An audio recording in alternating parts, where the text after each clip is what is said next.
Y'all have anything pulled from consent? No, sir. I'm good. Anything from consent on y'all's end? And I'll ask Yes, him ma'am. at the Thank you, end Ms. Butler. before I leave. KT, anything from consent? No, sir. Okay. Mark Lynch. Oh, Mark Mark Lynch. Lynch. Yeah, Who's but Lynch? Mark Lynch might be open. The building. So you know all of them. Okay. Call this meeting to order. Commissioner Byrd, would you please lead us in invocation? Father God, we thank you and we give you praise for this day. We ask for wisdom on today, God, as we conduct this meeting. We ask that you would give us the wisdom, God, on behalf of the county and the residents. We ask that you take care of those that have authority over us. In the name of Jesus, we pray. Amen. Amen. Pledge allegiance to the flag of the United States of America and to the republic for which it stands, one nation, under God, indivisible, with liberty and justice for all. Madam Clerk, roll call, please. This is a regular meeting of the Henry County Board of County Commissioners being held on Tuesday, July 11th, 2017 at 5:20 p.m. in the County Commission Chambers in LaBelle, Florida. In attendance are Chairman Michael Swindle, Vice Chair Darrell Harris, Commissioner Emma Byrd, Commissioner Mitchell Wills, Commissioner Carson Turner, County Administrator Charles Chapman, County Attorney Mark Clapp, Clerk Barbara Butler. Thank you, Madam Clerk. First item on the agenda tonight is bids. It's 2017-18. It's for an AWAS for Everglades Airport. Mr. Parker? Chairman, for the record, Shane Parker, Henry County Chair. Public Works Director. Yes, sir. Shane, will you accept a? As long as you're doing all three of the conditions for option one. Yes, sir. Yes, sir. I make a motion to approve with option A, B, and C as provided with board direction. Second. Motion moved by Commissioner Turner, second by Commissioner Harris. Is there any discussion? Do you feel good about that number, Shane? Yes. Great. I mean, it was a little bit higher, but I felt it was pretty they've done 3 different airports, and we only were expecting 2, and we got 1. Are they rebuilding it, or is it a matter of replacing software? Brand new one. Brand new, and tearing that one down and starting over. Right, and this is Okay. a grant, this bid you're approving, but we're waiting on a grant to come from FAA, and they needed this bid along with Okay. some other numbers. Got it. Thank you. Motion second on the floor. Any further discussion? Seeing none, all those in favor say aye. Aye. Anyone opposed? That motion passes. Thank you. Motion to approve consent. Mr. Chairman, I need you to pull item C1 under consent, the resolutions for the reappointments of TDC members. Motion to approve balance. Motion moved by Commissioner Turner, second by Commissioner Harris to approve everything but C1 on consent. Any discussion? Seeing none, all those in favor say aye. Aye. Anyone opposed? That motion carries. Honorable Chair, members of the board, item C1 was pulled for an amendment that I emailed out to you late yesterday evening. The resolution should have been for 3 members, and I would ask the board to approve a revised resolution that would name Vivian Perez, Melissa Sherman, and Mary Ann Martin, again, to the Henry County Tourism Development Council. Second. Motion moved by Commissioner Harris, second by Commissioner Turner. Is there any discussion? Seeing none, all those in favor say aye. Aye. Anyone opposed? That motion carries. Thank you. Moving on to awards and appearances. First, we have the secondhand smoke in cars. It's going to be presented by the Healthier Henry Glades Task Force and the SWAT students. Are they here this evening? Let's Not move here? to the next. Didn't make it? All right, we'll keep looking for them. And B is an update progress report on Crossroads Behavioral. Mr. Feiner, I did see him come in. Yes, sir, come on up. Good to see you. How are you? Good, how are you? Awesome. Thank you for having me tonight, guys. I wanted to give you a progress report of Crossroads Behavioral Health Center, which is utilizing the county building over on Pratt Boulevard, the probation building over on the right corner. We utilize about 3,400 square feet of that, I think it's, and we want to thank you very much for allowing us to do that. We've just completed our 2nd year, and it's a new fiscal year moving forward. I wanted to let you guys know that I'm doing everything I can to make sure that we are fully funded and trying to build a community mental health center. Our community needs it. I mean, any community does. Salis Care is in Fort Myers. They're very well funded. Collier County has David Lawrence Center. I don't know, well funded, but they seem to be growing and adding programs for their citizens, both for fee-for-service Medicaid and Medicare, as well as those underinsured. We're under a contract with Central Florida Behavioral Health Network for those who are underinsured. And there's probably the number of patients that we have seen that are uninsured or underinsured is probably about between 120 and 150. Per month, Mr. Finer? No, that's over the year. Okay. And they might come in for medication for a little bit, and then they, but just sort of the revolving kind of number. And the funding, in order to fund the administrative piece for Central Florida to carry out the obligations of their contract, because it requires a lot of data gathering, a lot of Excel spreadsheets to bill them, to work in their EHR program, and to submit data. We have to collect data on those 120, 150 patients. And so it requires a lot of paperwork and a lot of... So there seems to have been a little bit of a sort of a mistrust that is occurring. And I'm not sure why. It's kind of weird to me. What's that? I'm sorry, Mr. Chair. A mistrust between us or No, Central Florida Behavior? not between you. Between us and Central Florida and the funding source. Yes, Because sir. it seems like they're always coming down and cutting when we are just making payroll. And I am trying to convince them, to let them know we are doing everything we can. We've increased our Medicaid fee for service from $180,000 to $400,000. So we are getting Medicaid, we are getting business, and we are doing what I think. And, I know I'm the CEO. I don't want to, I'm not bragging. I just know that we haven't completely messed up. Let's put it that way. And we are seeing people. They are getting respectful care. They are getting better. They are getting med management. We haven't missed a beat in terms of all of the, so they have cut our funds in the middle, in midstream in some areas where they promised us last year that, say, for instance, we can have 2 outreach positions, which are very important, to go to the schools, go to the communities, to reach out to those, to let them know that Crossroads is there for no charge. You can come in, you can get family counseling, you can get individual counseling, you can get all of these things. And then they decided a couple of months ago that we're not going to go ahead and continue to pay that. So those kinds of things after I hired somebody. So these kinds of things, and I try to look at the other people, and I know that they have a mandate, and I know that they have their cuts, and I know that they have their constraints. But we know what happened with Hendry County and 2 years ago when they wouldn't help Hendry Glades get out of the problem that they were in. And in my view, I think they probably could have. I don't know. I mean, I know that they had a lot of overhead, and I don't know any more of that. But when Sheila and I came in, we only had a 2-person operation that was a 501c3 that I started in 2005 just to sort of supplement the bigger guys, and we can get some, and to look for grants and we were very blessed to be able to say, oh, wow, Hendry County needs us. We came up, we put in an interest for the bid, and then that's how we came to get it. Mr. Chair, I have to interject. He came up overnight.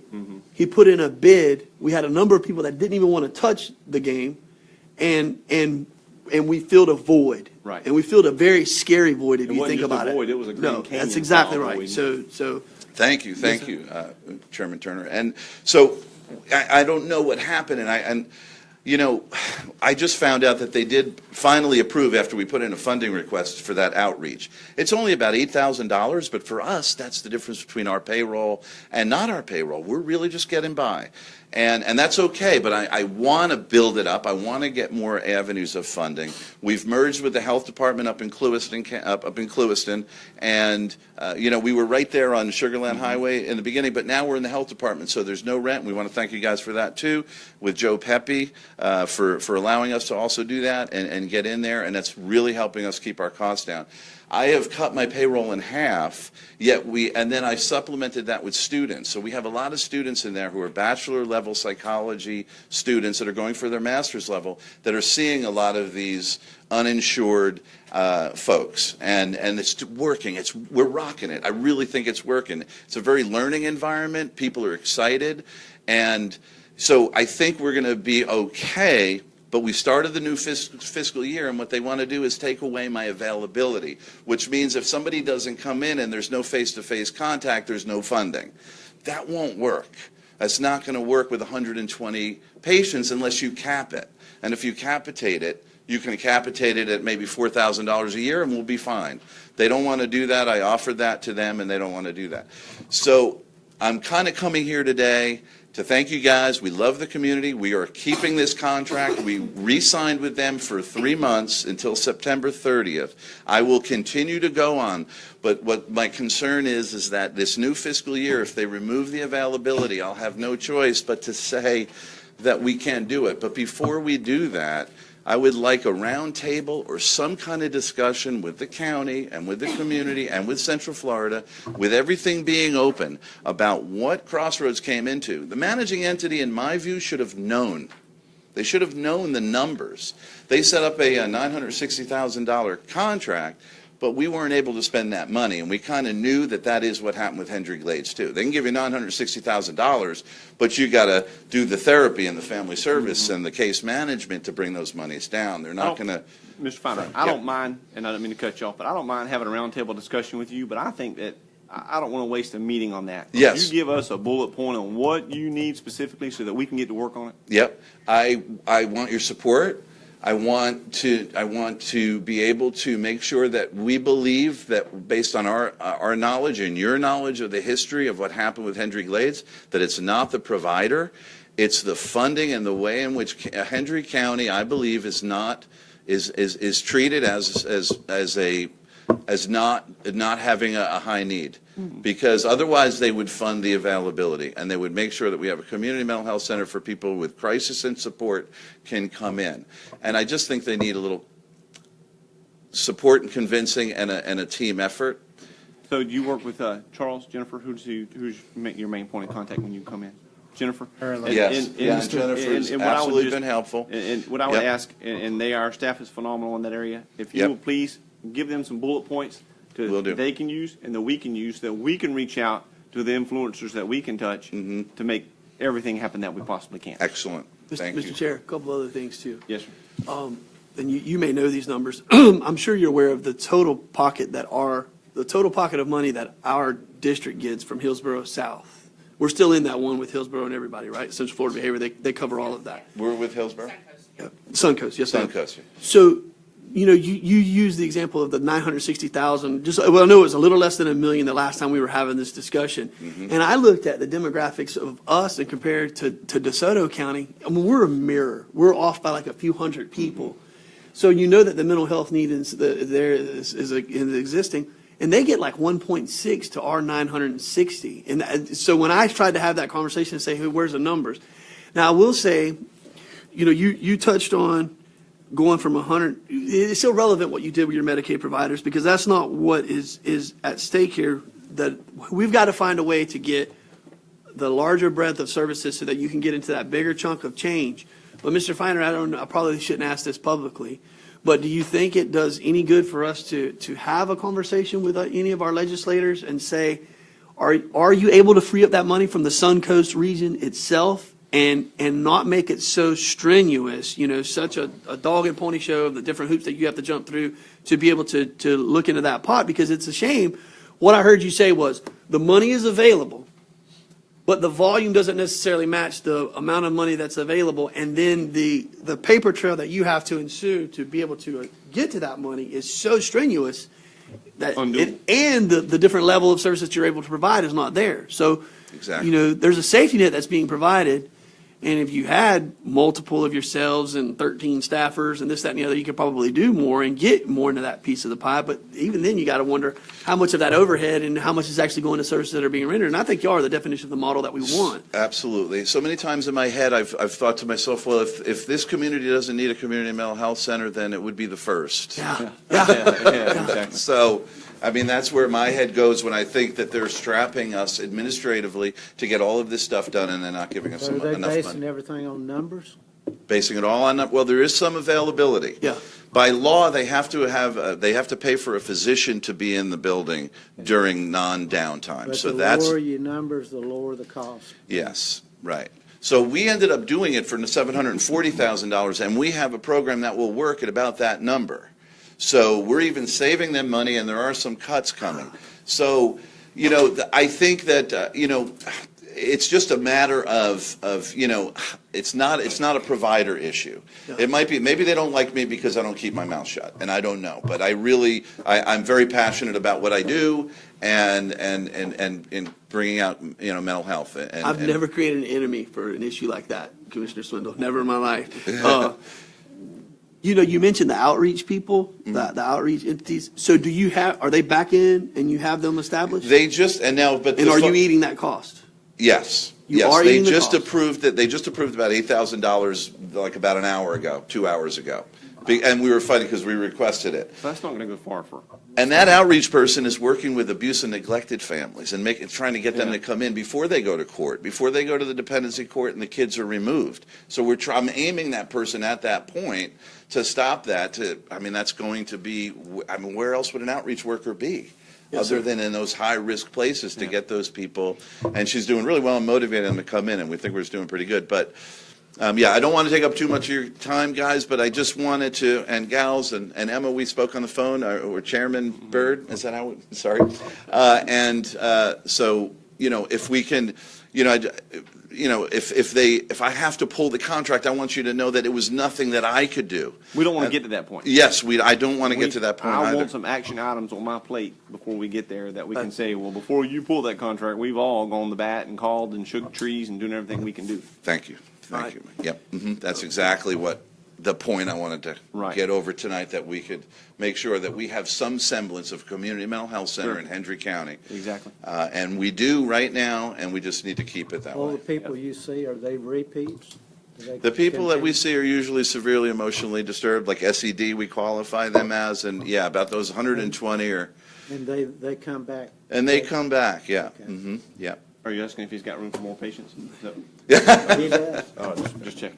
Mr. Chair, Charles, if you're okay with it, I would love, whenever you're able to schedule a meeting with Ms. Davis, to be able to attend that meeting on behalf of the board and just be able to get some of those talking points and articulate that in a more aggressive manner with some of our legislators. If And you the all don't quicker the mind. better, right? Because time's of the essence here. Well, it is. I mean, we have a 3-month contract, and we just have to make sure that the payment that we're going to, we'll know, and I'll be able to come to you guys and say, okay, they were not paying that availability. I just had a meeting with my staff, and I said that if they don't fund that, and they don't fund us in order to be able, the Medicaid dollars carry us, and they do.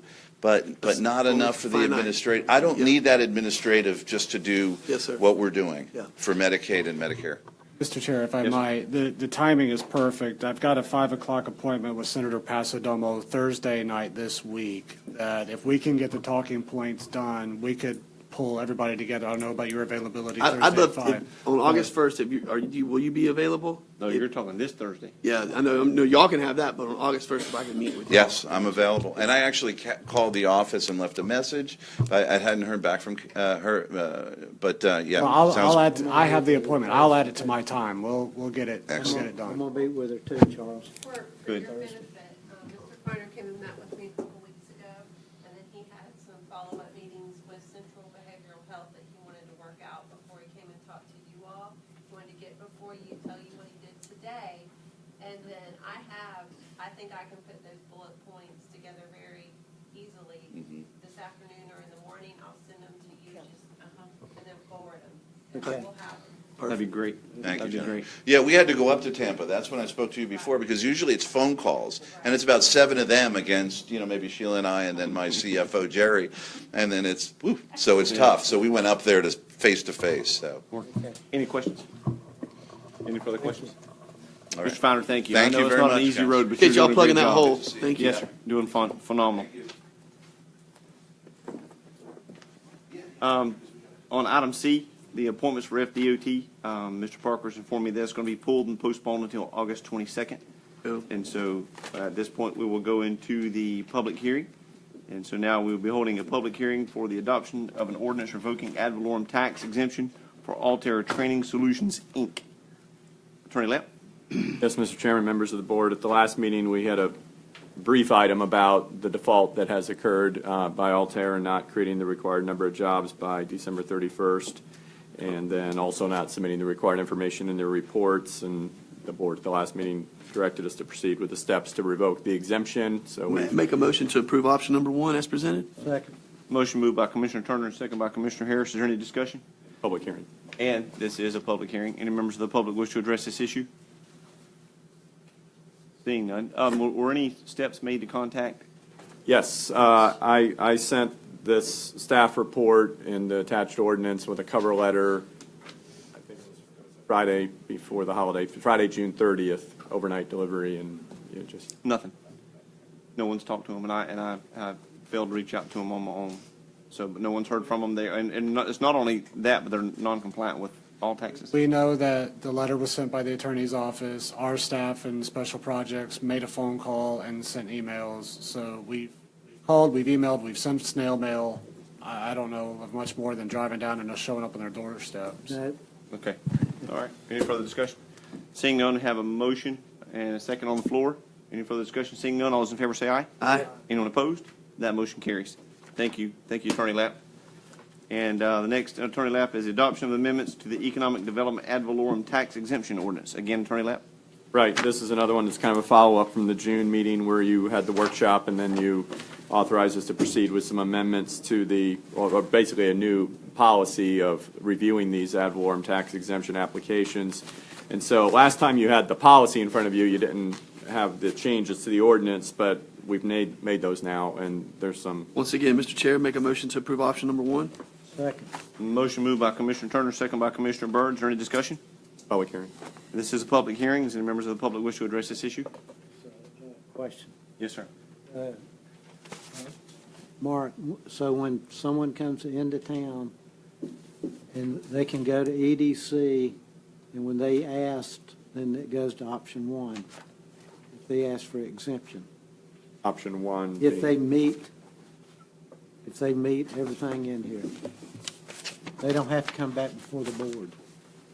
They got, this is what this ordinance does.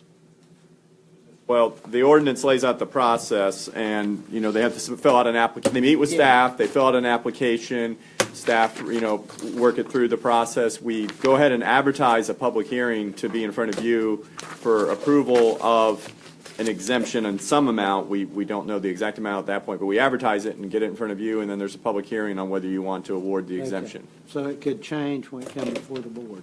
But yeah, it's only a recommendation at the staff level, and then, Okay. and actually, with your new process, you have a committee, a review committee that's actually making the recommendation on the amount and the duration. And it may very well be a living document from the moment it begins to, vote its finite. Because we don't want what happened in Clewiston that night. Right. Yeah, Right. just the total discombobulation of that whole conversation. I don't think that will ever occur again, actually. Yeah. Okay. Any further discussion? Seeing none, all those in favor of this motion say aye. Aye. Anyone opposed? That motion carries. Thank you. And I believe next is item C, which is RZ 17-0002. Ms. Emlich? Yes, Commissioners, this is a proposal to rezone the subject property on State Road 80 and at the corner of Phillips Road and State Road 80 from rural residential to high-intensity commercial. The recommendation from the LPA and staff is for approval. Staff has highlighted that there are some issues that will be addressed through the site development plan review process, including access and traffic. And I don't have anything to add. If you have any questions, I'm Are there available. Any questions? So Any motions? is that for getting in and out of 80? Yeah, yes, well, also, we'll be looking at the access onto Phillips Road as well, to make sure that the residential traffic is not impacted negatively. So if we approve this, all of that will be approved at a later date before they can get the zoning? No, they will get the zoning if you approve it tonight, but through the site development review Then process. you'll do that. And Shane and I will make that, have reviews on Move to that. approve. Second. 1. Motion moved by Commissioner Harris, second by Commissioner Wills. This is a public hearing. Any members of the public wish to address this issue? Any questions, discussion from the board? I have one. Is Mr. Cox here? He just left. Did he? They were here, weren't they? Yeah, he left. Oh. there was an antique, looked like a homemade water sprinkler for citrus trees or something. That one, I didn't see it until they cleared it. It was a homemade, it had to be 50 years old. I'd love, what's that? No, I don't, I think they ought to take it to the museum or something downtown. That thing was neat. I hope they didn't trash it. Did you get that, Keith? I think Perfect. we need to go check Mr. Billy Swindle's barn Oh, boy. to see if that's there. It would blend right And then in. we'll all know why that vote went the way it Oh, went. man, I looked, I didn't see it today when I went by, so I said, oh, it's gone. It's already thrown in the trash. Yeah. We have a motion and a second on the board. No further discussion. All those in favor of this motion say aye. Aye. Anyone opposed? That motion carries. Thank you very much. I have nothing under correspondence. We have some correspondence with FYIs. Any questions about those? Okay, moving right along to staff reports. Honorable Chairperson, members of the board, the first item under staff reports is the consideration of membership to Southwest Florida Regional Planning Council. Fairly extensive agenda item has been provided to you with additional attachments of the current activities that have happened with Sarasota County, Charlotte County, and Lee County, and the resolutions that they have issued, giving notice per the interlocal agreement with the Southwest Florida Regional Planning Council for a 12 months notice and to cease paying dues. This information is being provided to you tonight mostly to get direction out from the board as far as what do you perceive to be our next steps.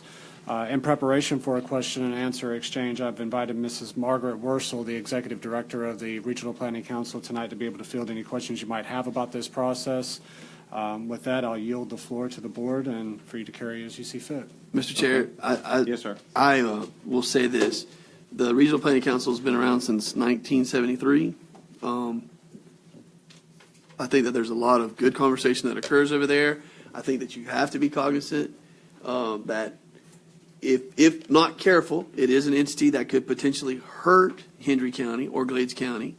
But that's like anybody. I mean, you know, if you're not engaged and active at the table, items can occur that come up that are voted on that may be something that is passed on to you that you weren't engaged at the table on. However, Ms. Julie Wilkins is on there. I'm on there. Commissioner Davis is on there as well. I don't know who our alternate is now. Commissioner Wills. I know that you know, there's a tremendous amount of volatility associated with the RPC right now. I think you would say it's a fair statement, right, Ms. Worsley? Charlotte County, well, Sarasota County started a bad ball rolling. Lee County has followed lead. Charlotte is now in that conversation. But for me personally, I'm asking that this board stay engaged in the RPC with our bill being what it is until the RPC, you know, is essentially either reestablished and funded completely at the level that it was by the state of Florida, and or the state of Florida decrees that you no longer have to participate. In my very lay understanding, but Mark, maybe you want to weigh in on what the Attorney General's opinion was. To me, it says that the RPC can legally bill you. You have to pay, and it doesn't matter if you show up or not. You should send your representatives to engage in the conversation, but the way I see it is, and how I understand it is, you know, we need to stay involved. That was one of the questions I had too. What the Attorney General said that we had to pay. I knew they asked for it. I didn't get. You didn't read it? Okay, I'm sorry. I've seen it. I didn't know it was issued, but. Well, why would they get out if they had to pay? That was the. It's one of those scenarios of, okay, now you've got to show me. We're going to press it to see Yeah, exactly pretty how good. serious the state is behind it, because the state has had a track record of cutting the funding over the years. So with the state having a weak show of commitment by funding dollars, this is leading to the counties basically saying, show us that you're serious about our membership. And Mr. Chair, so Sarasota got out of the RPC, not because of frustration or that they felt the RPC was working actively against them. They got out of the RPC because they look at the region that they're painted into, and they feel that they kind of more go naturally to the north. Different region. Kind of like Clewiston goes to West Palm, and Fort Myers and LaBelle are, you know, I mean, that's just the way the natural flow of Hendry Countyans is, in my opinion. I don't go to West Palm. Yeah, well, you know, you live right there on that corridor, so that you must just be- hop I'm straight on up. the edge. The Lee County move, I think, was purely driven from a fiscal standpoint. And I've talked with a number of the commissioners from Lee County, and they feel that it's a bit of redundancy. They have staffing levels that they don't need the RPC to help them with any planning or weigh in on any of their developments of regional impact or anything like that. They can do all that on their own. Charlotte County, I have not had any conversations with Commissioner Doherty or Constance or any of them as it relates to this particular issue. But for us, I think for the amount of money that we pay, for the coverage that we receive from the RPC, and more importantly now, I can't even believe I'm saying this, but with our affiliation with the Promise Zone and our ability to stay in that circle and potentially arrive at dollars that are going to fund different aspects of our county and or both municipalities and or any 501c3 or whoever may be eligible to apply to different things with the Promise Zone. And I look at, some of the conversations that I've had with Marlon Vaughn and 863 and his group, Ms. Bird, and trying to drill in on the specifics of affordable housing and how he wants to do some of that. And he's looking at some of those programs. And I think that if we remove ourselves from that, we're going to potentially put ourselves in a crosshairs. It's going to be a little bit harder for us to get back into that conversation. So I think that we've dealt with this bill in, historical perspective longer than I've been around by 3 years. And I think that, it's a penance for what we get out of the RPC and what we could potentially derive from it on a long-term version. So- That's my sales job. I say we stay in it. So he was on there how many years? I've been on it from the entirety that I've been on the commission. Yeah. And when you went to the meetings, they talked about Henry County. Yes, sir. We have, I will say this, I was chair of it for 3 years.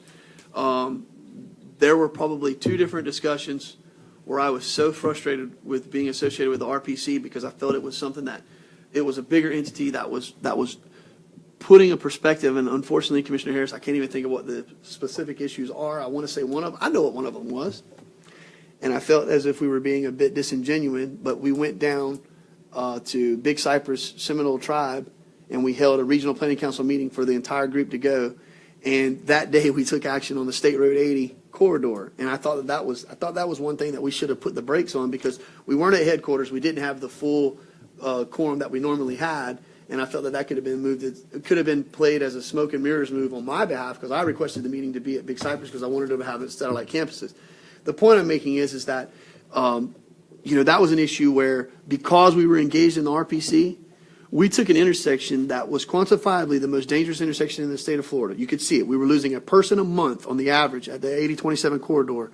And it was not supposed to be even done with the PD&E until 2035. And you all know how that intersection sits today.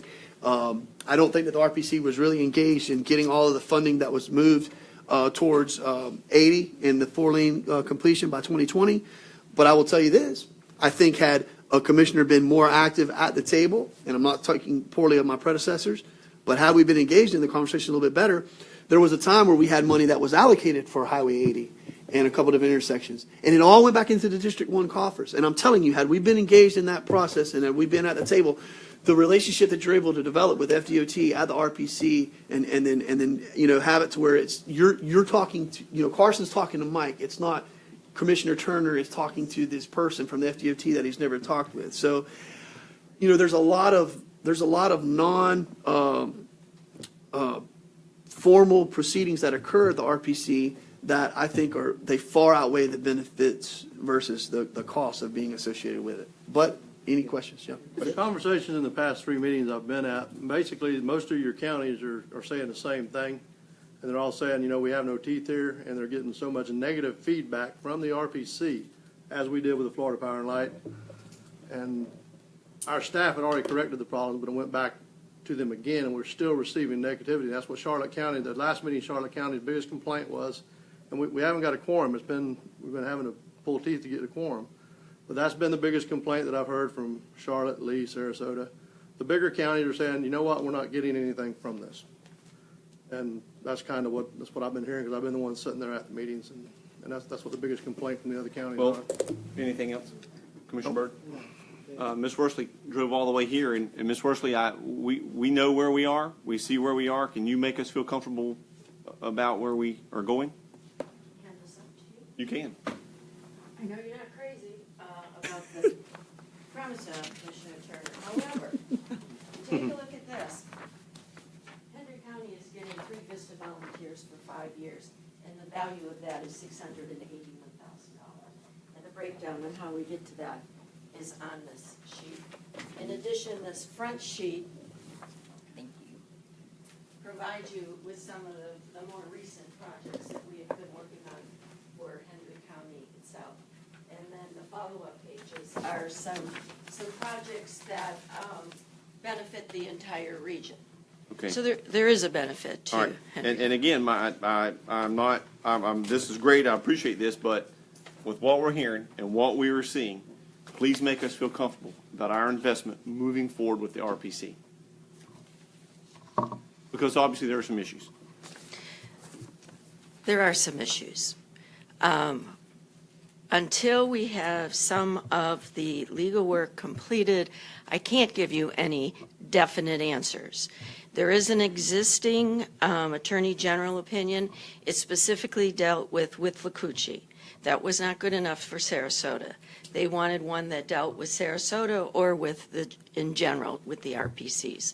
That has been submitted. We don't have a response yet on that. If you read what we did submit, the statutes say that they need to have voting members at the table, and to have voting members, you have to pay for that. We need some of those issues answered.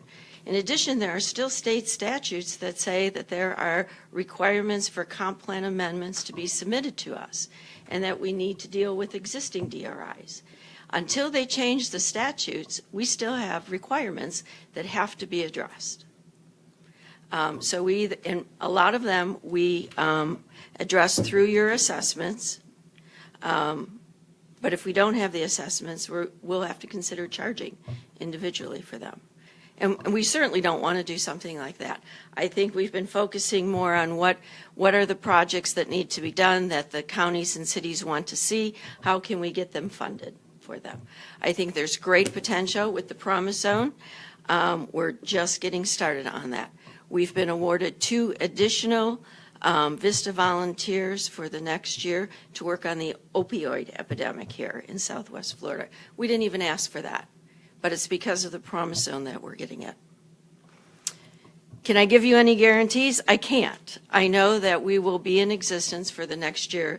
The budget has been approved, and even with those that have chosen to opt out, if they stay with that position, we'll still make it through another year, till 2018.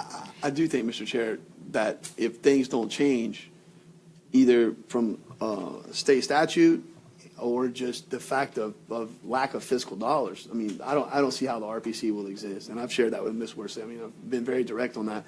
And, I didn't know she was going to bring this. I appreciate you having this for us, Ms. Worsley. But I just want to share that I think that while it is a cost, I understand it's a cost, and my attendance at the meetings has been less than desirable as of the last 6 months. I will tell you, I still think at the end of the day, being involved in the RPC is a net gain for the county versus a loss.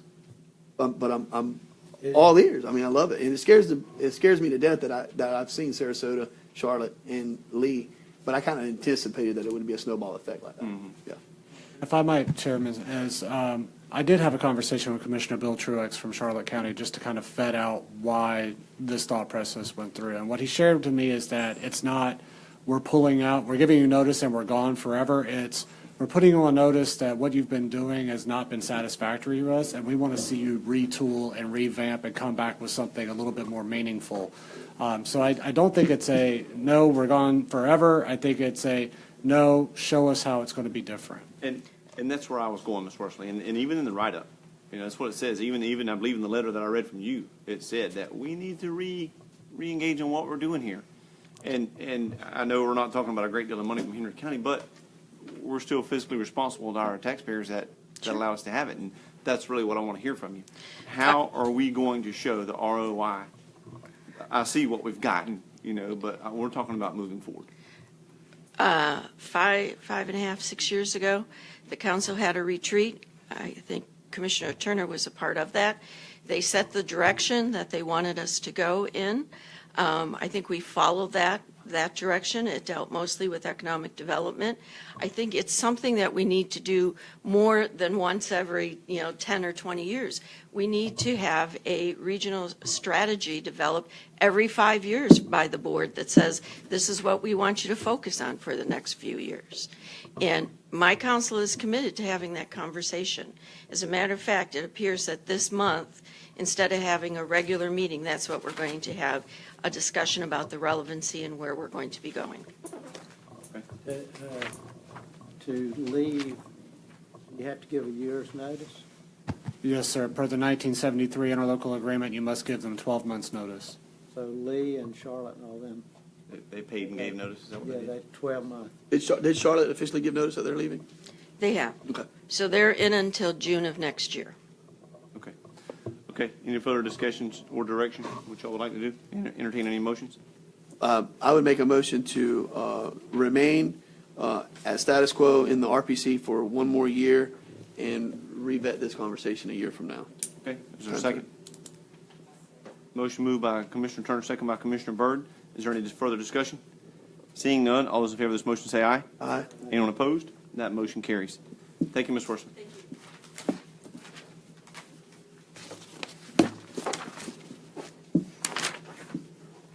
Next on the agenda, local vendor preference. Mr. Honorable Chapman? Chairperson, members of the board, the local vendor preference ordinance was adopted in 1997, and the policy will sunset on August 31st, 2017. In this staff report, you were provided an analysis of how the local vendor preference has been utilized over the last several years. The option before you is to authorize staff to advertise for a public hearing on an ordinance to renew the local vendor preference ordinance for an additional 2 years and to amend the ordinance as necessary. As you see in the analysis, is that it's not a tool that we use very often, but we have used it in years past. Ever? No, I'm sorry, I misspoke there. We've never had to use it. Most of the local vendors that we use have come without having to leverage the 10% caveat in the ordinance that would allow us to award it. So it's not been used, but it is a tool in the toolkit to help us look at our local vendors in a little more favorable light. So it's the will of the board on how you would like to proceed. Staff is recommending option 1. So I think we should keep it the same way it's been in the past several years. Don't you? I think it's been working. Well, it's never been Never utilized. been used. It's just a tool to say Yeah, that we but I can be mean- business friendly if we need to show Yeah, some favoritism to yes, local. yes. But we've never had to. No, That but oddball wrench Well, in we your have. toolkit. We have in several things, we've used local preference, yes. Yeah. One of them, case in point's on the roof. On the Not competitive working bid at the point. process. So we have used, I was actually doing the bidding process for the past 17 years, and yes, we have enacted the You had to use it? yes. What I would like to say is, what I'd like to see a change in this is we add quality of workmanship in here somewhere as to what, a local preference is fine, but sometimes a local preference, the dealer cannot give you the product that someone else can. Case in point, an air conditioner. A split system, a package unit, they can do that all day long. Chiller, different animal. We ain't got that guy here. Right. Right. So He's gonna have to shop. He's gonna have to farm it out, and the price is gonna go up. Exactly. So Yeah. I just think, case in point, that, yeah, local vendor, absolutely, we need to support the people in the community, but we need to make sure that we're getting, if you pay a little more up front, it's better than paying all the time, so. So can that be rewritten? Correction, sir. I agree with Mitch. How would, If we can rewrite it. local vendor preference where applicable to services or?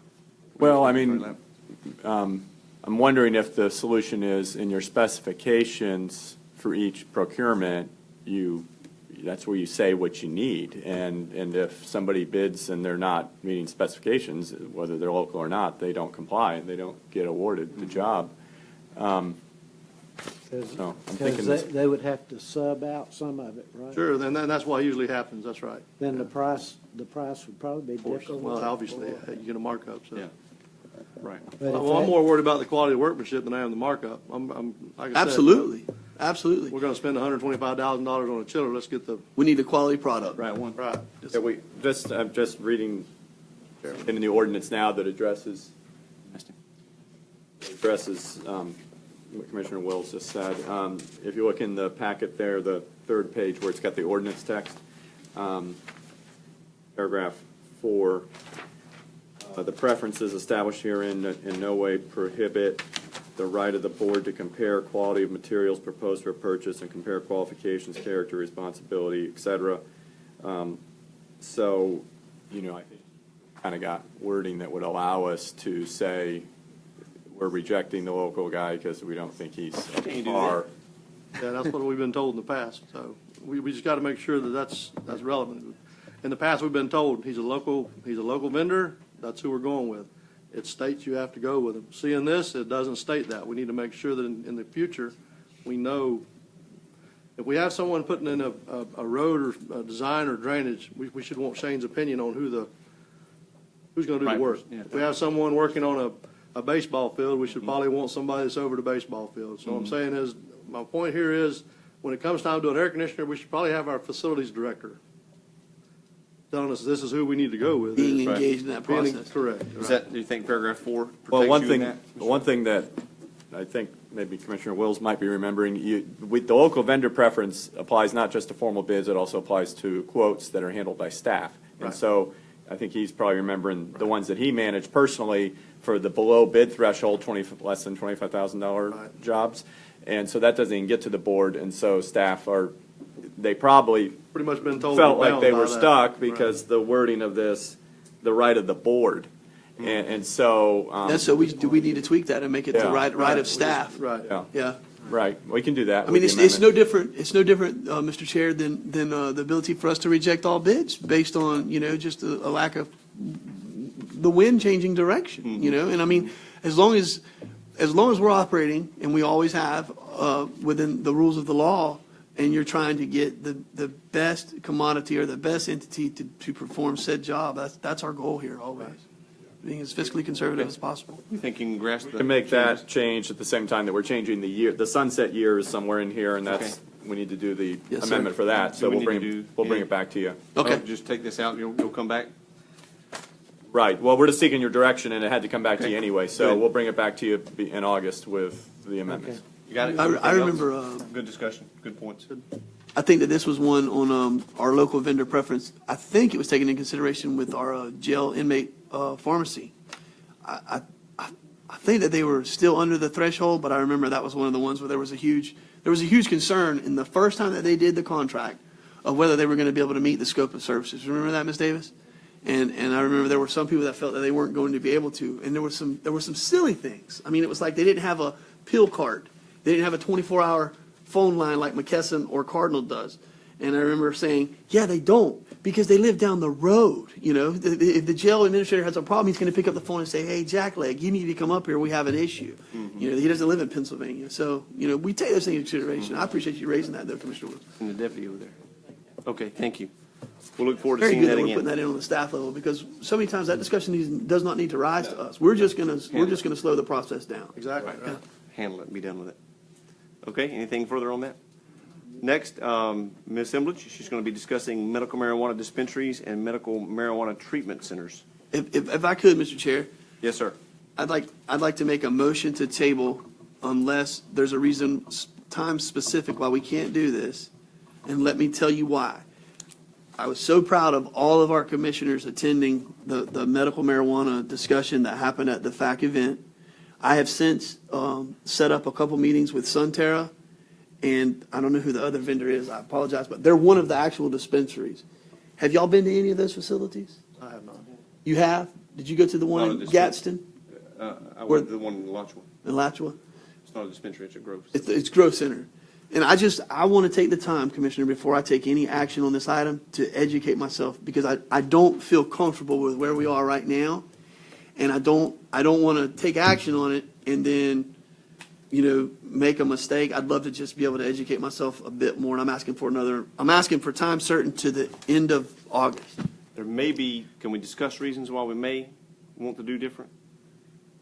As far as a legal ramification goes, you don't have any compelling issue. Now, there is a potential business looking at purchasing property in Hendry County that this would affect, but now they are here to answer how a 1 month delay or a month and a half delay might impact them on a timing to apply for a license.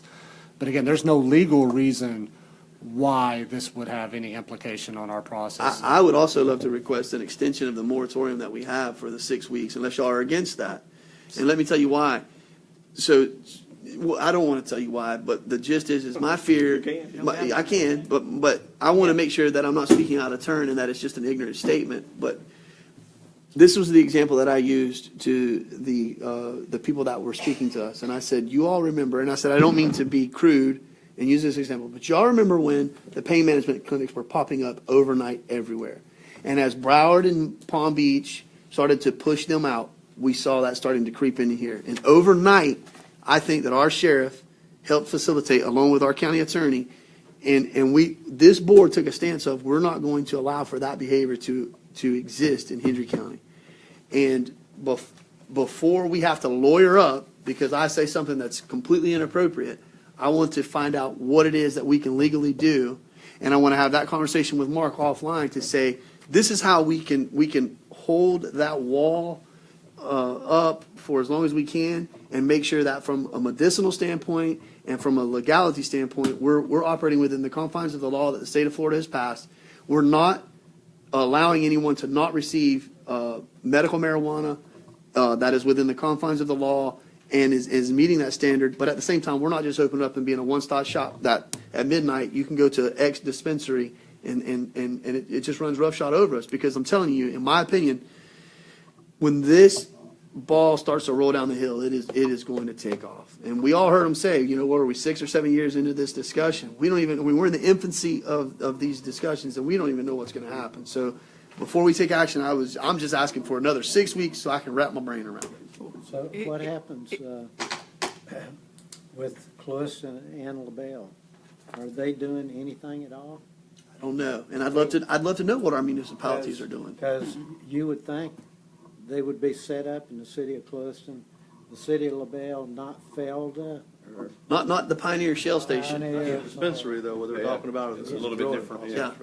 I would love to hear from Ms. Emlich first. Okay. And let's see how that correlates to this. All right. We may even ask our guests to inject part of their opinion on why they're. I definitely don't want to hear from any guests or outside potential vendors or growers. I'm vehemently against that right now, because that just scares the bejesus out of me. Okay. Because I think we're opening up Pandora's box to say you discriminated against one, you opened up for this one, you had there. So I think at the end of the day, there's going to be a lot of lawyering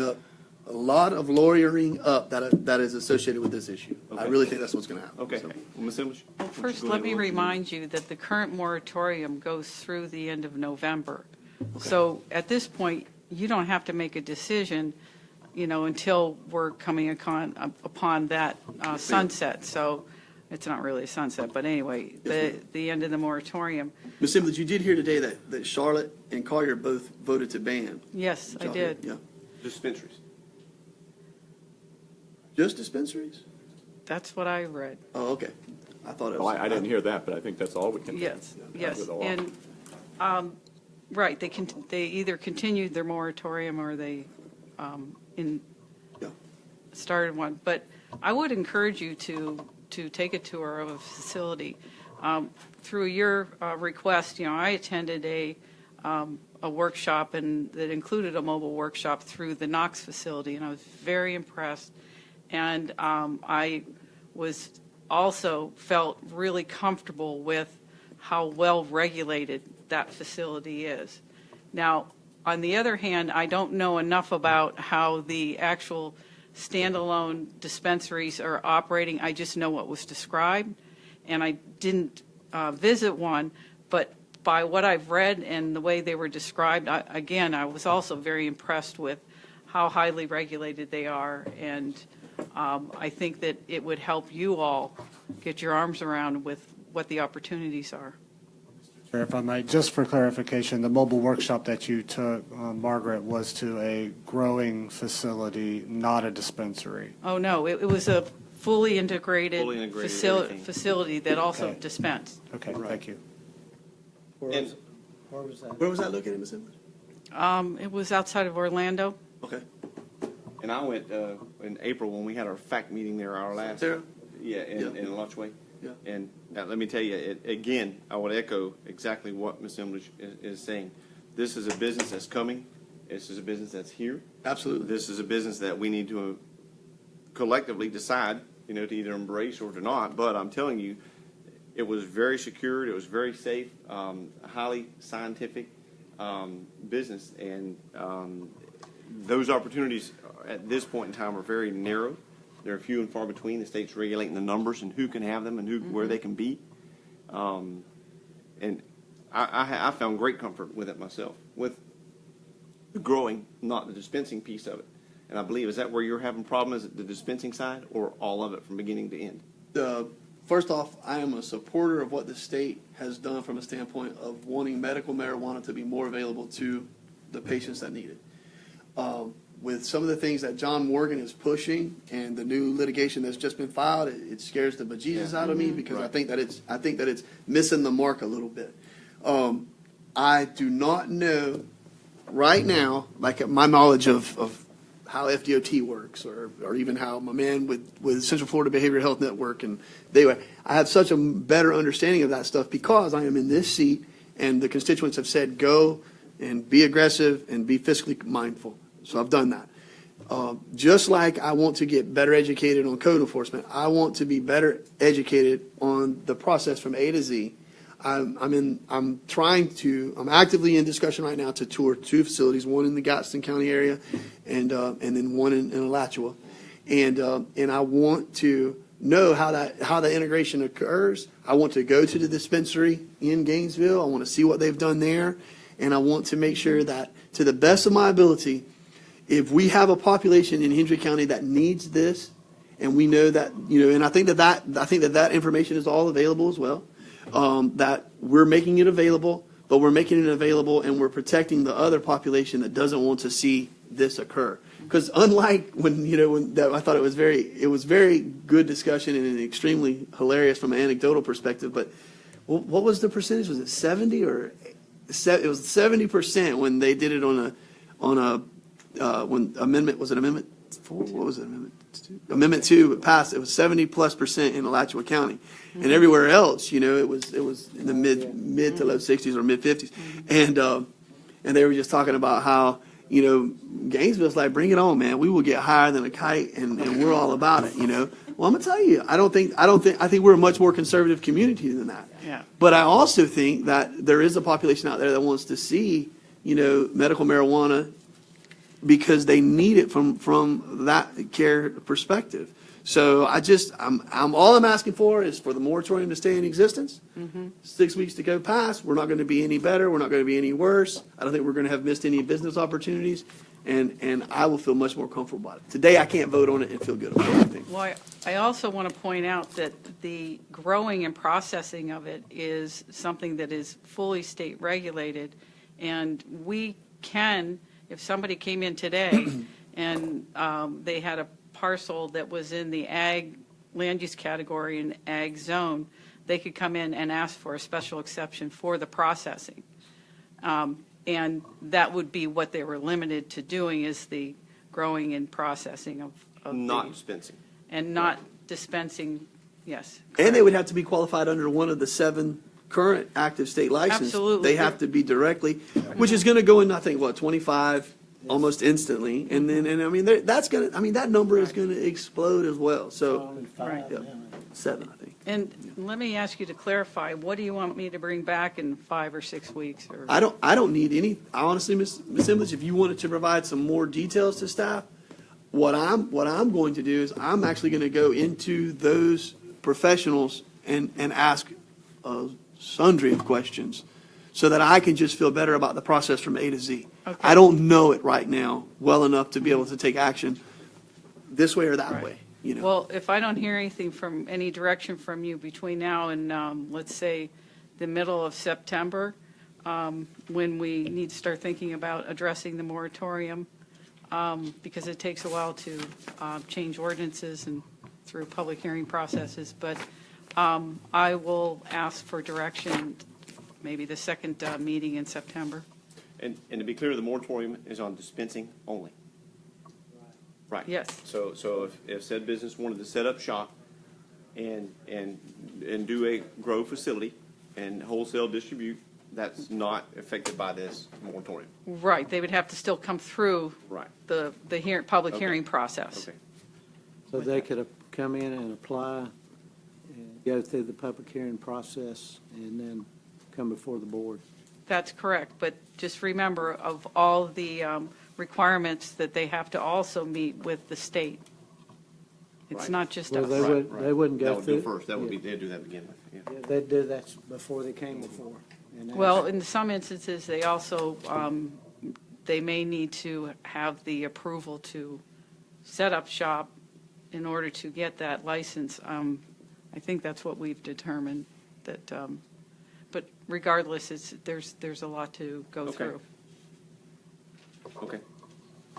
Anything else? You clear? We're clear? I think Any I'm other further clear. discussion, questions, comments? So for clarification, Mr. Chair, is it tabled until the second meeting in August, or is it tabled to the second meeting in September? How much time do you need? I think August is good. Yeah, August, end of August. Okay. 1 month?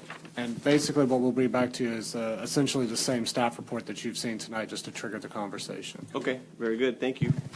Thank you. Okay. Mr. Shane Parker is going to discuss Everglades Airport proposed rates.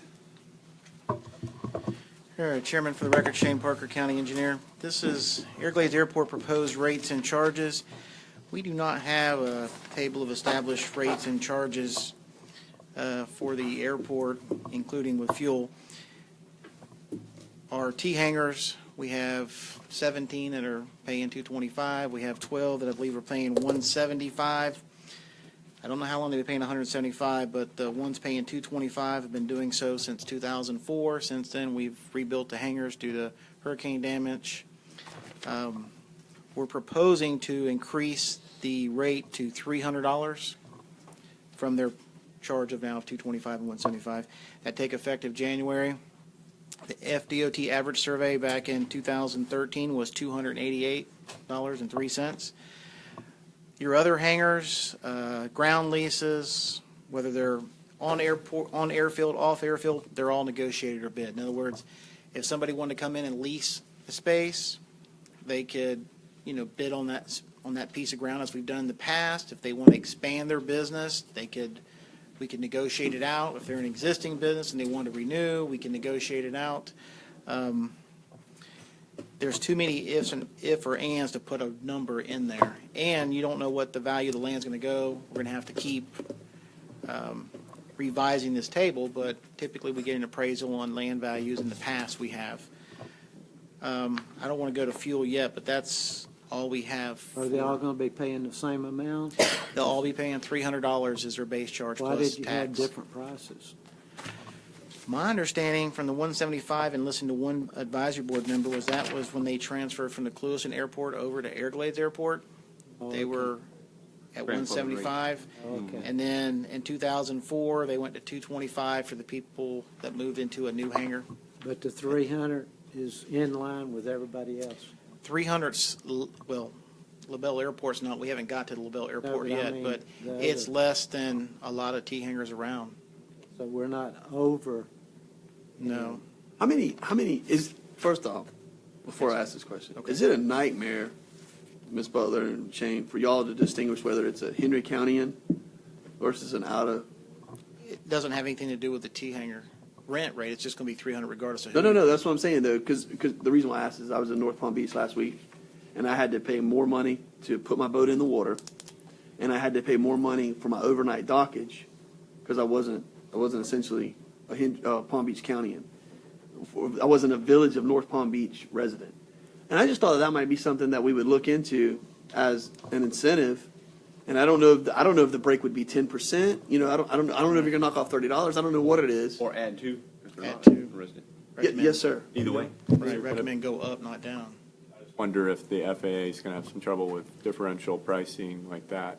Well, that's a good point. We'd have to Better ask. check on that first. 'Cause I do know we have folks do that. I've got my neighbors from Fort Lauderdale. He says he'd rather have a hangar here. It's still better for him than. It's still considerably cheaper for them. I mean, if they want to stay at Boca Raton Executive, they ain't doing it for $300 a month, I mean, the way you do it is you'd have the lease, you'd see who's signing the lease, but then you'd have to have the airport manager verify the actual plane by their N number in there to make It sure. would it be does awesome to everything. make Fred Ford walk out to every T hangar and He'll check. make Lily do it. He ain't Fred ain't gonna do it. That'd be Lily out there doing Great. that. I just want somebody to take a picture of that. He needs. Is that something you can check on? Yes, we That is can a good check. question. I can check on that. I mean, do you want to approve the T-hanger rates now, come bring it back, or? Could we go ahead and approve it right now with the concept of they're going to look at that? I think Sure. we should. Absolutely.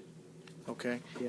And Need then a motion for it? What do y'all, I mean, I know this is off the cuff, but what are you thinking? Because if you did a survey of Broward County or like Lantana, Palm Beach and all that stuff, I mean, I bet it's way higher Pay than a lot 300. more.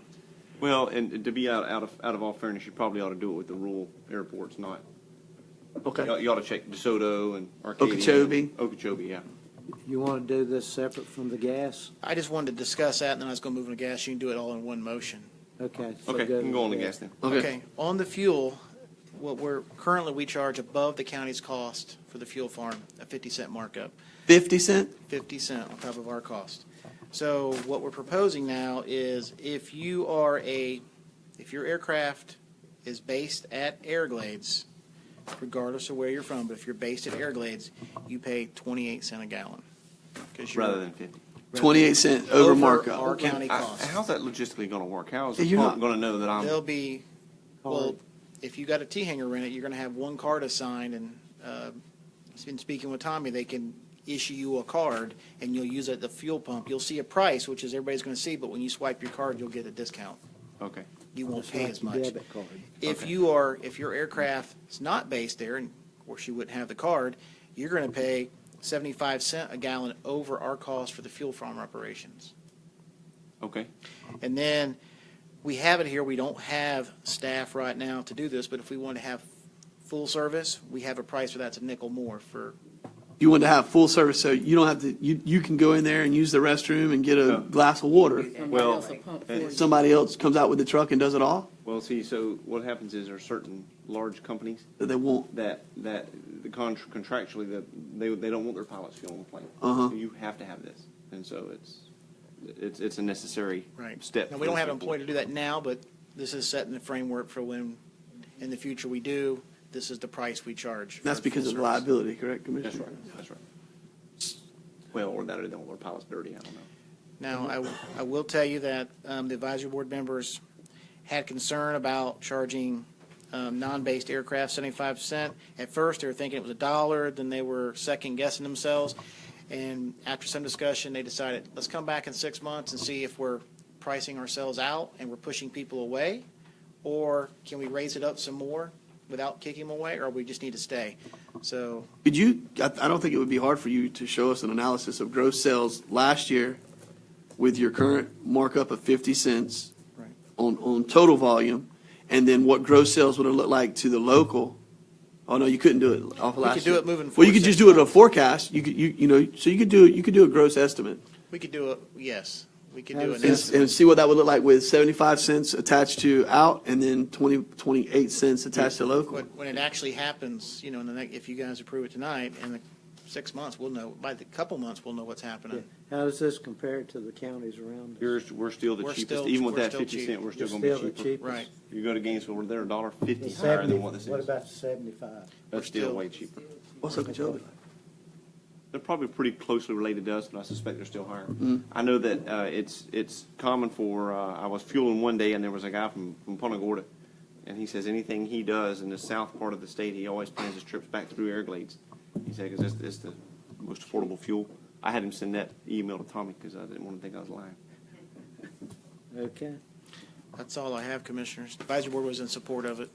Okay. I put their comments in the Make a staff report. motion to accept 300 for the hangars As presented, as presented, Uh, as the gas, Everything And is the gas. presented. Can- 75 or 50? 50 and 75. What do you, so a 10% discount would be $30, so it'd be $270 for you if you were a local. Do you want to make that a Henry County in? Do you want to make it, you've been with the county, In Henry County. you've been in Henry County for 15 years? What do you I'd want? say if you just lived in Henry County, because we're getting taxes from them and other services anyway. Be already here. Yeah. So if you're a resident of Henry County, you pay this. If you're not, you pay this. Would you be agreeable to a 10% reduction to the local If you'll approve it. Henry County on the T-hanger rental? Or do you want to do a 10% increase? Well, you want to keep that at 300, don't you? So you be at 330. How That's about, pending FAA's. how about, could we approve the proposed, everything as presented by staff? There's a I'm going to see some FA folks, Tommy and I will, at a FAT convention. We can sit down and talk to them. Then you can And come back back. and report back if that's a no-go or. if What it's convention good. you going to? Florida Association and County. I thought you just went to that. No, that's a different one. He's going again. Y'all see this? Yeah. They got the phaser, conference. and they got the airport convention, and next month they're gonna go to a heavy equipment convention. And They, get a good they hotel. stay at the penthouse the entire time. But we meet there'll be some FA folks here we can speak to about, can we go up on, Okay. out of, What's your tummy tell you? You think they're not gonna have an opinion, are they? They're gonna say, don't be outrageous with it, but keep it in line, it's your decision. I bet that's what they say. That's what they did on They're the gonna say lease no, hangers. Because I know like landing rates, they want you to be consistent with everybody. Yeah, but remember on the hanger lease, we had to stay within a compound, and they didn't have an opinion on that, what we did with Jacob's Light Service. Right. Remember? I do. Okay, so can we, so we'll approve this pending what you're gonna do, you'll bring it back? We will not go retroactive, so if you don't get us this answer for 60 days, It's only going to take effect, the pros are going to take effect, fuel take place immediately upon approval. and that's irrelevant. The T hangers will start January 1st. Oh, okay, so we got plenty of time. Okay, That way we can send letters out and Yes, sir. notify everybody. okay, thank Good. you. Very good. We have a motion by I Commissioner second Harris his motion. to support staff recommendation, second by Commissioner Turner. Any further discussion? Seeing none, all those in favor of this motion say aye. Aye. Anyone opposed? This motion carries. And they will do hanger amendments, and everybody sign, right? Okay. If that's what the clerk wants, that's what they'll do. Mm-hmm. Can do that. Clerk wants. Okay, Clark, do that. Okay, Everglades, STA number 8. Okay, Commissioners, this is an addendum. To the for AWAS? Well, this is an addendum for You gotta pay AECom the for the engineer. Phase 2 EA. You For all guys. the comments they had to answer for FAA and U.S. Fish and Wildlife Service, and moving on until it's totally wrapped up. Mr. Parker, this will come out of the Everglades account. Yeah, Sort of. it'll come through pass-through. Everglades, pass through by AIA Yeah, paying for it. okay. We will not. I make a process- motion to approve the request. Motion moved by Commissioner Turner, second by Commissioner Byrd. Is there any discussion? Seeing none, all those in favor of this motion say aye. Anyone opposed? That motion carries. Thank you, Mr. Parker.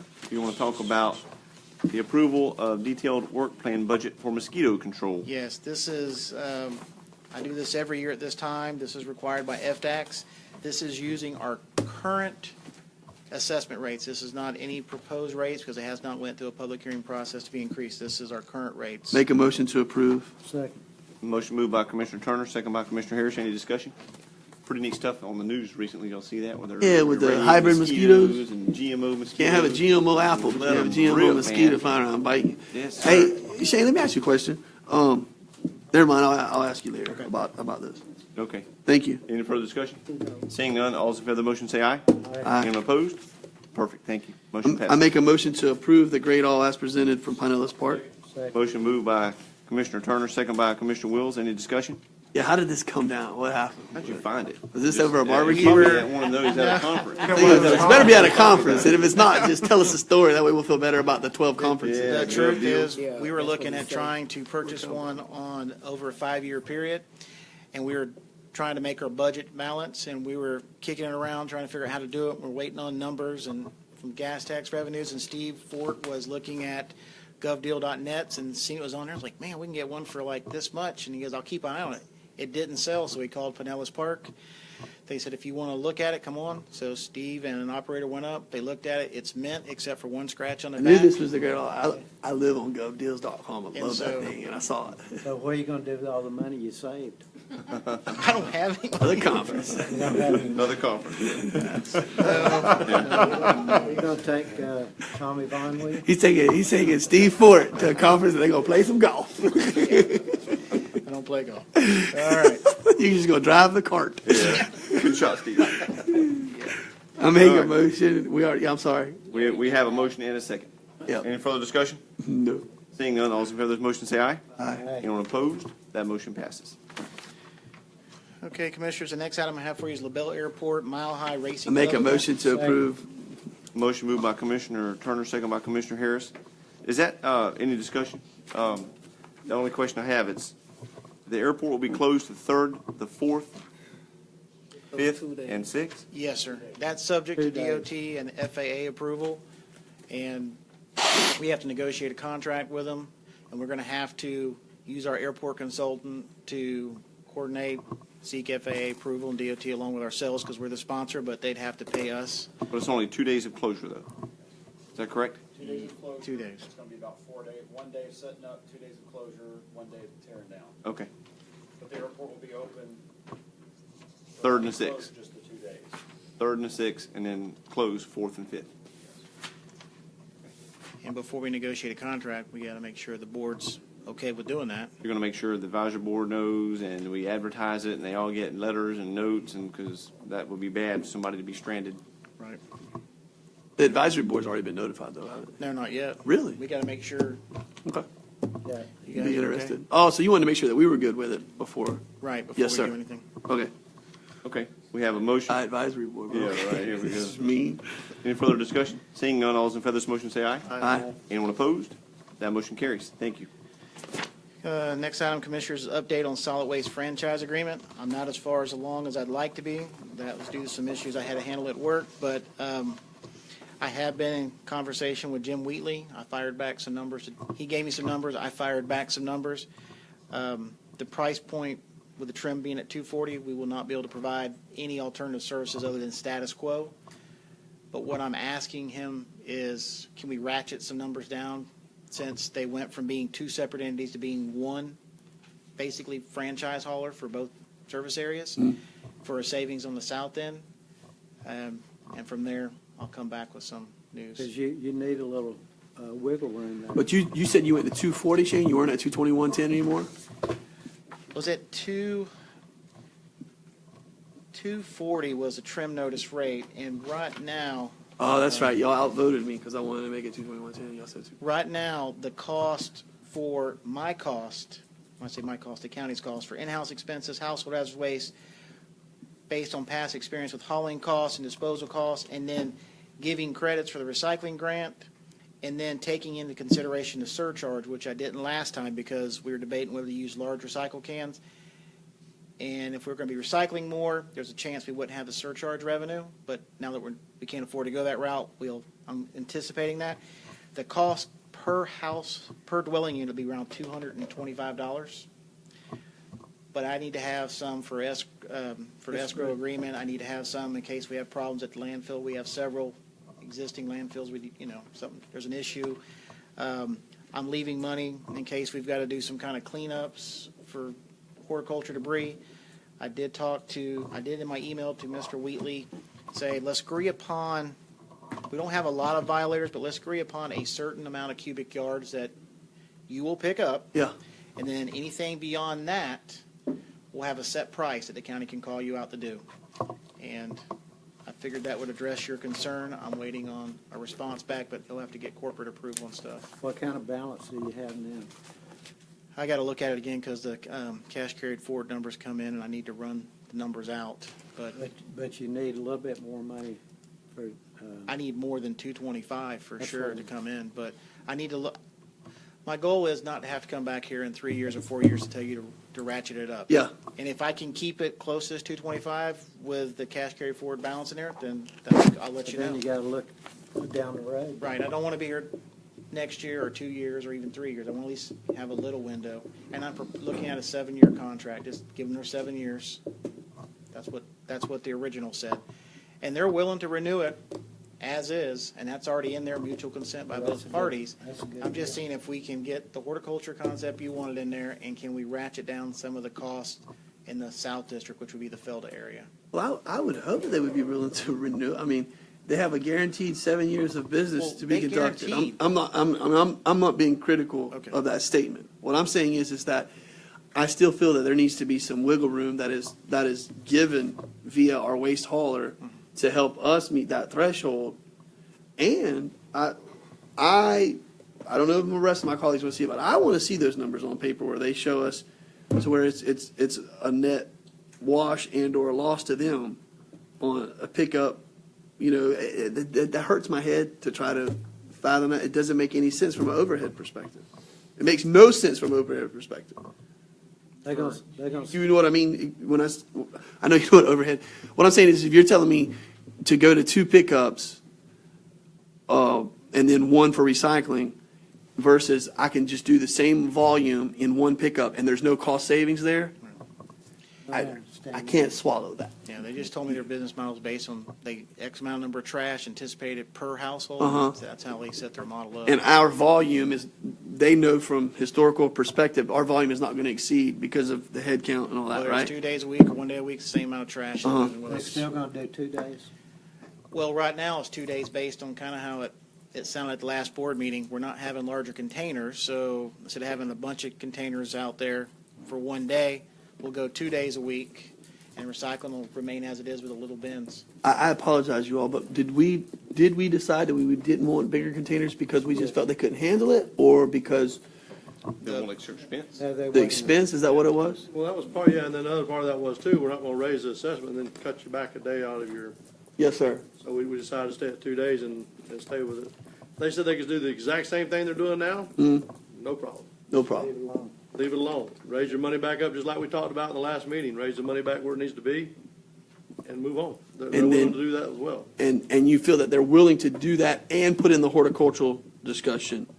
I'm hoping they are. At That was- net. That was. It's got to be X cubic yards, and then from Right. there, it'll be on a base cost. Right.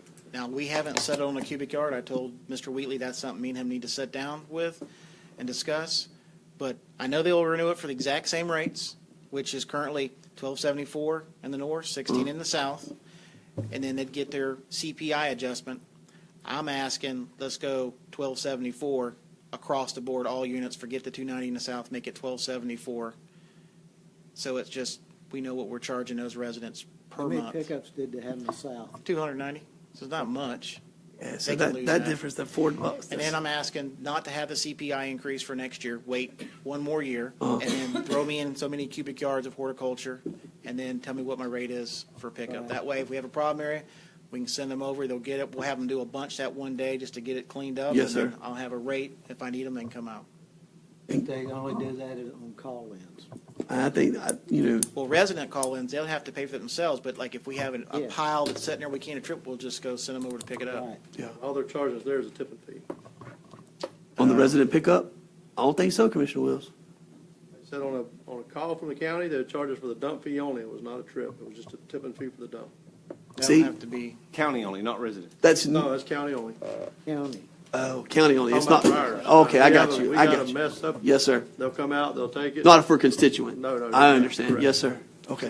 that's where we are, I'm waiting on, but they've got to have several higher-ups approve it. It takes a Anyway, while it to go sounds through. good. I hope that's the way it works out. It will. I'm in fear that they're going to want to raise. I'm sorry, I can't support a raise. 7 years of guaranteed business, that speaks volumes. We didn't go back to the bid table on the Years concept old, of, years we're old. gonna lock you guys in. I know they had, I know the conversation I had, so. That's all I have for the Thank you, update. Shane. Okay, All right. thank you. Look forward to hearing more later. Attorney Lapp?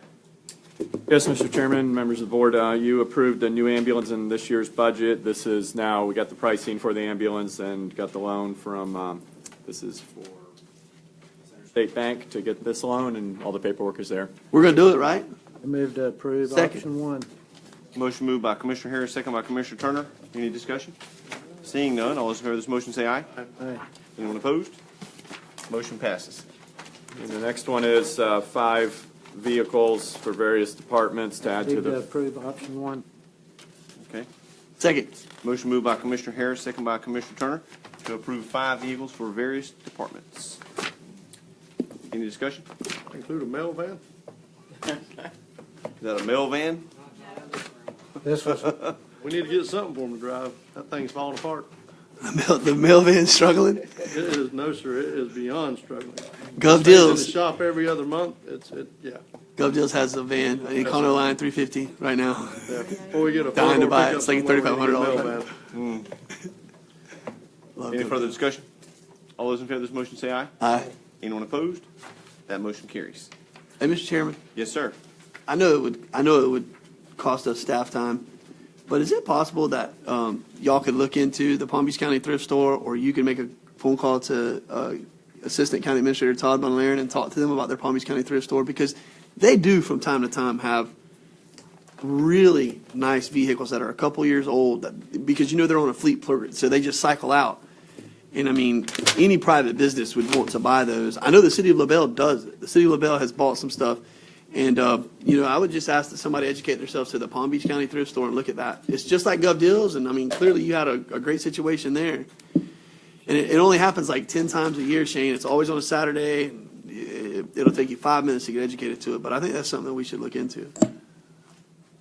There's deals to be had. And sometimes, if we will reach out to Palm Beach County early enough, they'll pull it off of the line and they'll sell it to us at a wholesale guaranteed number. And it's not costing them anything. They're just phasing it out. I think they would enjoy that conversation with you, Charles. Okay. Good idea. Save money where we can. They've given our sheriff a couple trucks, haven't they? Yeah, a couple four-wheel drive. Like buying a great all. Save all the money you can. Kevin, can you work on a van? For the mailman. A van? They got a dog catcher van on He Gov said- Deals right now. Just ride around with her for a day. You'll want Yeah. a van too. Let's see. Next on the agenda is hearing of the public. Does any members of the public wish to address the board at this time? Seeing none. Business by district? No, the Commissioner agenda Wilson? addition. What happened? The agenda addition. No, that wasn't in on time. We're not going to do that. No. Move to approve the addition to the agenda. Sorry. Motion moved by Commissioner Harris, second by Commissioner Wills. Any discussion? All right. Seeing none, all those in favor of this motion say aye. Aye. Anyone opposed? That motion passes. Sorry. Wasn't on my agenda, so I missed it. Okay. Business by district, business by district. I would like to say, just real quickly, the FACT conference week before last was just phenomenal. We were one of 8 counties and had all of our commissioners there. I know I learned a great deal, and it was great to see everyone there. We had our, I think the attorney was there, Charles was there, Shane was there, and I don't know if anyone realizes this or not, but next year Commissioner Turner will be the president of the Florida Association of Counties. We have a big party. Big party. Watch out what you say. Mr. Chapman will be the president of the county administrators. Big party. Mr. Lapp is in the leadership of the attorneys. Vice president next year. And When's he Shane's, gonna be president?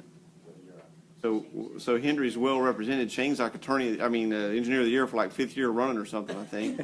So we're very well represented, in that. So what a great staff. And I will say that as we sat, and I just finished up some more fact classes and listening to some of the horror stories about some of the staff that some of the other counties and some of the stories that go on, man, I don't know how they deal with it. So we're very blessed with what we have. Although we're not perfect, we have a long way to go, but man, I'm thankful for what we have. It was good to be with everyone there and fellowship and learn and do what we do to move Henry County forward. Have we, Charles, we did anything on our lobbying? The RFP was opened at 2 o'clock on Friday, July 7th. We have 11 respondents. We have scheduled a committee review on Thursday, July 27th, beginning at 8:30 in the morning, going through 12:30.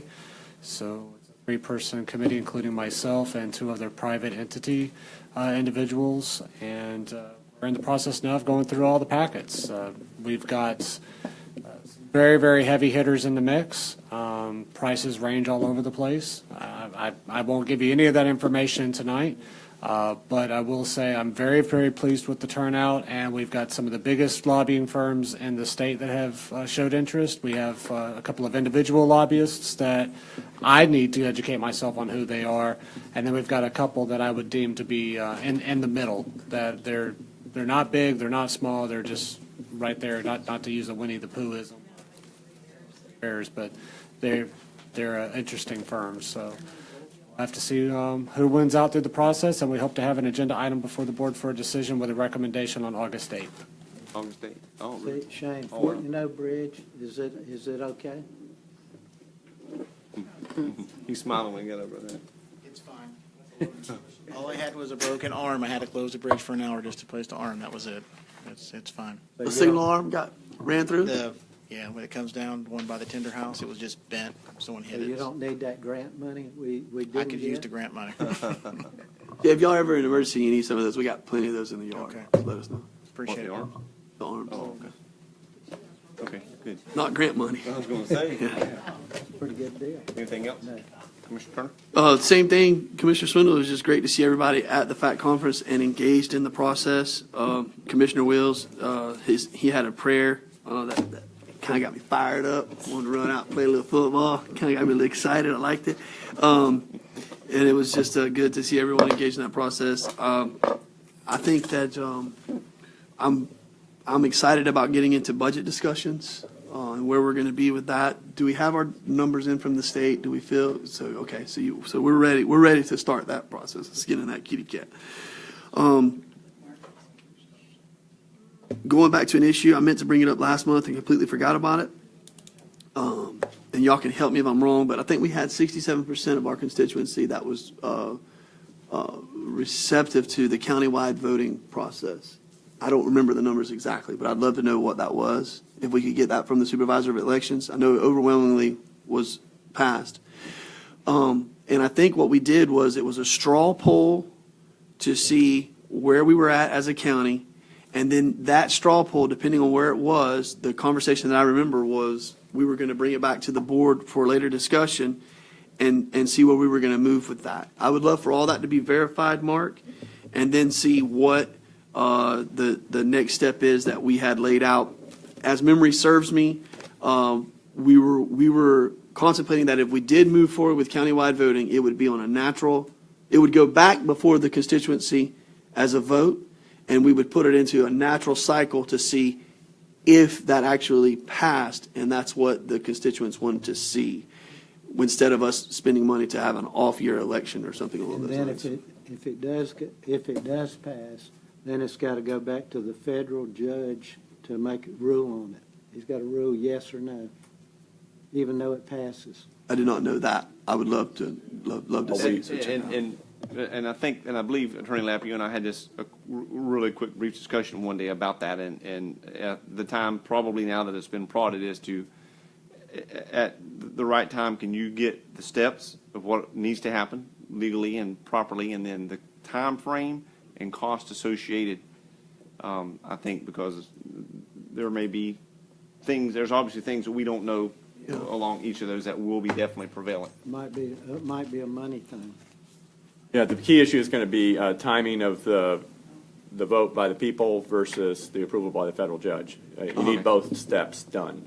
And so the question is which one's first. Okay. And you can make arguments about, the logic of one being in front of the other. I mean, I think the federal judge approval process is going to have an expense. I know it's going to have an expense. You're going to need to engage a law firm that deals with voting rights. So this is very, very complex stuff that you're going to have to prove that you're not having a discriminatory impact on minority voters, which was the whole reason we went to single-member districts, to overcome a lawsuit from the NAACP. So, I mean, it's not the kind of thing you just can reverse and say, we wanted to change it, and nobody's going to scrutinize that. It will be heavily scrutinized. But to the adverse to that statement, and please correct me if I'm wrong, Mark, it was to meet with requirements that were being brought forth by a lawsuit that was being filed by the NAACP, correct?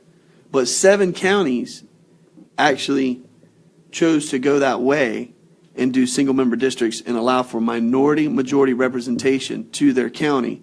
And in terms, that settled the lawsuit threshold, if you will. And then there were multiple counties that just said, we're going to engage the process. However the chips may fall, they fall.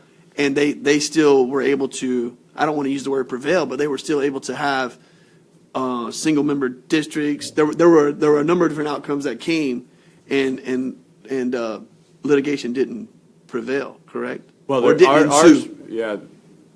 Our single-member districts resulted from a settlement of the lawsuit that claimed that by not having single-member districts, African Americans were just unable to elect a representative of their choosing. Did it actually single out African Americans, or was it minority-majority representation? It did?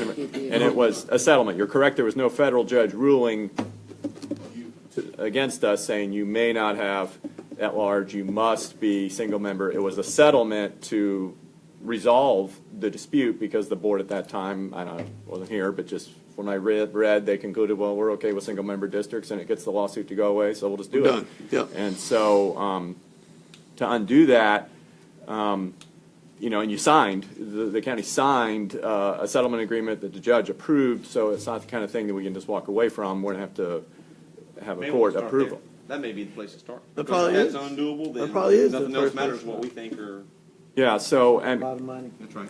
so when this was first came up a couple years ago, I had suggested that you go ahead and hire, and I looked into a law firm and would put a proposal, you know, in front of you for the law firm, and at the time, you all said, well, let's just do the straw poll, and because if the voters aren't even interested anyway, then we don't even need to waste their time on it. So you went that, so I can look into that again to see what the law firm cost. Would it be possible without digging into the expense of vetting that to get some sort of legal opinion that didn't cost a lot of money of here's what it looked like and here's what it would cost, and You if know, it's doable? maybe an election lawyer who will give you his best, he or she may be able to Shot give in the you dark. their, but they can't predict, but And we they wouldn't hold their can. feet to the fire, but if somebody says, man, you're crazy, that's not gonna work, or there's, good gut feeling from one or two of them, maybe a good start, would you think? You may be able to get that, and we'll have to pay to get that, Oh, but we'll that'll have to be a pay to lot. get that even. Well, I mean, we can have the conversation You don't and go shoot to from the hip. conferences? You don't go to conferences where you can talk to these people? Well, see, the thing, they need to know, it's heavily It's great demographics. on 12 cents on the dollar. It's a lot of demographics, and it's a lot of statistical data about voting patterns and whether an African-American who's run has ever been elected, by the county at large. I mean, and the demographics, have they changed since 1992? The demographics have changed. Well, there's a lot more tremendously. Hispanics, but Yeah. the African Americans probably about the same, whites about the same, and Hispanics has gone through the roof. No, African Americans actually cut in half to what it was, I believe, from 1992. Number was? Yeah, I'm almost certain. But once again, that's great stuff to look into. Yeah, That's all the county's 5%. 5% African American. That's what it's always been. No, Hendry County at But one point was. we're talking about the districts and the concentration of African Americans in Oh, Lewiston area is what matters. Oh, okay. That's so the it breaks- whole thing. Breaks down. I got you. Yeah, they were, I don't know what the exact numbers were, but they were, African Americans were 15 to 20%, I think, back then. But they're heavily concentrated there in South Lewiston and Harlan. Oh, And okay. so, Okay, I didn't know that the lawsuit was contingent upon, and I knew it was. I remember because I remember that phrase. I was like, I'd never heard that before. Minority and majority representation, and that's I bet that if you look into our districts as they break down now, the minority majority representation exactly is gonna Yeah, all of have them, tweaked a almost all lot. of them, yeah. Absolutely. So yeah. so I can do another look at it and maybe just have a briefing report for you at the next meeting with, That'd be fine. Yeah. Please. Please, sir. Okay. That's it, Commissioner. Anything else? Awesome, thank you. Meeting adjourned.